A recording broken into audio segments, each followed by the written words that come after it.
राजस्व मंत्री रामलाल जाट आज रहे सिरोही जिले के दौरे पर। शिवगंज में स्कूल भवन का किया उद्घाटन।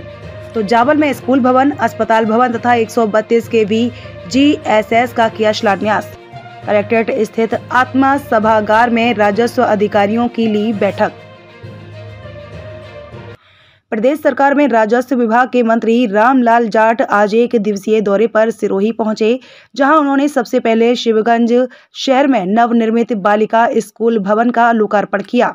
लोकार्पण अवसर पर समारोह को संबोधित करते हुए मंत्री ने प्रदेश सरकार की उपलब्धियों को गिनवाते हुए कहा कि आज प्रदेश में चहुमुखी विकास हो रहा है।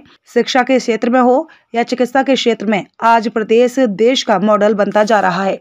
इस अवसर पर विधायक संयम लोढ़ा ने भी समारोह को संबोधित करते हुए सचिन पायलट का नाम लिए बगैर कटाक्ष करते हुए कहा कि प्रदेश में मुख्यमंत्री अशोक गहलोत विधायक दल के एकमात्र नेता हैं और उनके नेतृत्व प्रदेश के 101 विधायक पहले भी थे और आज भी हैं। अगर किसी को भ्रम है और वो चाहते हैं कि बहुमत का परीक्षण होना चाहिए, तो विधानसभा में हाथ खड़े करवा देना। 101 से नीचे आंकड़ा नहीं आएगा। शिवगंज कार्यक्रम के बाद मंत्री रामलाल जाट सिरोही पहुंचे, जहां कलेक्ट्रेट स्थित आत्मा सभागार में जिले के राजस्व अधिकारियों के साथ समीक्षा बैठक की। राज्य सरकार द्वारा चलाई जा रही योजनाओं की क्रियान्वयन को लेकर मंत्री ने एक एक बिंदु पर चर्चा कर कार्यों की समीक्षा की।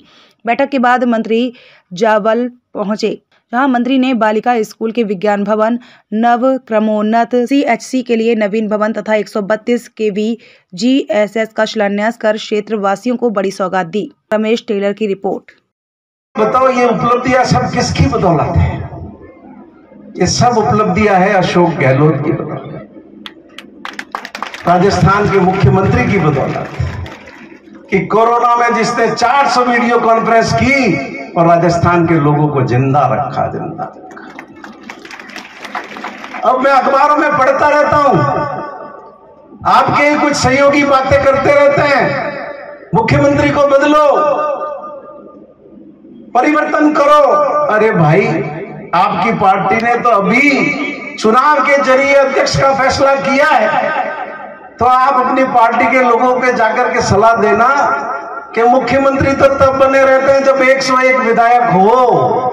अब जब आपने चुनाव का फैसला किया है तो फिर हाथ खड़े करवा देना। 101 आदमी अशोक गहलोत के साथ ही खड़े मिलेंगे और उनको यह भी समझा देना कि ये 5 साल तो अशोक गहलोत पूरे करेंगे। ये जनता जनार्दन बैठी हुई है, फिर से आशीर्वाद देकर अशोक गहलोत को मुख्यमंत्री बनाएंगे। इसलिए इस मौके पर आप सब बच्चियों को मैं बहुत शुभकामनाएं देता हूं और आप माताओं बहनों को भी विनती करता हूं, समय बदल गया है, बदले हुए समय के अनुसार बदल।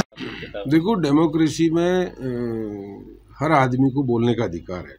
बोलने के अधिकार को हम नहीं छीन सकते। कहीं कोई मांगे, भारत जोड़ो यात्रा, सामाजिक समरसता, जातिवाद, धर्मवाद, जिस तरह की देश को तोड़ने की साजिश हो रही है, विश्व गुरु हिंदुस्तान था, सोने की चिड़िया कहलाता था, उन सबको ऐसी ओछी मानसिकता की वजह से टूटी उस चीज़ की भारत जोड़ो यात्रा कोई कांग्रेस पार्टी की नहीं है। राहुल गांधी जी जो निकाल रहे हैं उसको विजय बैसला जी को भी सपोर्ट करना चाहिए, क्योंकि उनकी मांगों को कहीं राज्य सरकार के स्तर पर तो मुख्यमंत्री जी हर कौम को, हर जाति, हर धर्म को सुनते हैं। अगर उन्होंने मांग रखी तो उसकी समीक्षा करके मुख्यमंत्री खुद निर्णय लेते हैं। और विजय बैसला जी के पिताजी को भरोसा था तभी तो उन्होंने आरक्षण दिया। जिनको 72 गुर्जरों को जब मारा तो वही पार्टी में वो संबंध रखने वाले लोग भड़काने का काम करते हैं। बाकी उनकी मांग होती, समाज की हर आदमी मांग करता है। कहीं दिक्कत है तो मुख्यमंत्री जी सुनते हैं, वहाँ रखें। बाकी राहुल गांधी जी भारत जोड़ो यात्रा, तो इसमें तमाम जाति धर्म कोई सेक्टर का इशू नहीं है। इसमें राजनीति के अलावा भी लोग, सेलिब्रिटी लोग हैं, कोई NGO हैं, कोई अदर पार्टीज हैं, वो आके जुड़ के इस भारत जोड़ो यात्रा को सपोर्ट कर रही है। तो निश्चित रूप से विजय बैसला जी इसको सपोर्ट करेंगे और करना चाहिए। और कहीं कोई कमी है तो मुख्यमंत्री से मिलें, उनके प्रतिनिधि हैं, विधायक हैं। सचिन पायलट जी इस चीज़ को ज़्यादा समझते हैं, वो खुद इस चीज़ को कल आए थे मीटिंग में, कह के गए हैं। जब भी पहले भी आरक्षण मिला कांग्रेस पार्टी ने दिया, और अभी भी कहीं दिक्कत है तो कांग्रेस पार्टी ही हल कर पाएगी। देखो, जब कानून बाबा साहब अम्बेडकर का बना, शपथ लेने के बाद जो कानूनी प्रक्रियाएं होती है उसी के आधार पर आरक्षण तय किया जाता है। पहले भी इस तरीके की स्थितियां बनी तो कानूनी रूप में ही अमली जामा उस आरक्षण को पहनाया गया है। लेकिन उस समय भी कई नेताओं ने राजनीतिक बात करने के लिए आपस में कई तरह के अलग आरोप लगाए, कई धरने प्रदर्शन हुए, कई अलग अलग समाजों ने मांग की है। और जब आपस में सामाजिक समरसता समाजों में बिगड़ी है तो उसको मिटाने का काम ये भारत जोड़ो जैसी यात्रा कर रही है, कांग्रेस पार्टी ने की है पहले भी। तो आज भी कांग्रेस पार्टी ऐसे विचारों को कभी समर्थन नहीं करती जो अलग किसी को तोड़े। जहां आरक्षण का सवाल है कांग्रेस हमेशा पक्ष में रही है, चाहे महात्मा गांधी जी, पंडित जवाहरलाल नेहरू, बाबा साहब अम्बेडकर, मौलाना आजाद साहब, तब से ही आरक्षण की जो स्थिति थी, आपको पता हो तो पूना एक्ट हुआ था, तब भी ये चीज़ें आई थी। 2 वोट का अधिकार की महात्मा गांधी जी और अम्बेडकर जी के सहमति की बात है। सरदार पटेल 1932 में जब अध्यक्ष थे कांग्रेस पार्टी के, तब भी उन्होंने कहा कि हमें हमारे तबके को आरक्षण चाहिए। तो वो 1932 में ही तय हो गया आपस में, हमारे नेताओं में उनके समझौता हुआ। और उसके बाद जब डेमोक्रेसी आई, वोट शुरू हुआ तो आरक्षण दिया गया। तो कांग्रेस पार्टी हमेशा नीचे दबा हुआ तबका या वंचित है उसको आरक्षण के माध्यम से बराबर सबको लाने का काम किया है। आज भी कांग्रेस ही करेगी, पहले भी कांग्रेस ने किया। भारतीय जनता पार्टी केवल वोट लेने के लिए इस तरह के ढकसोले करती है।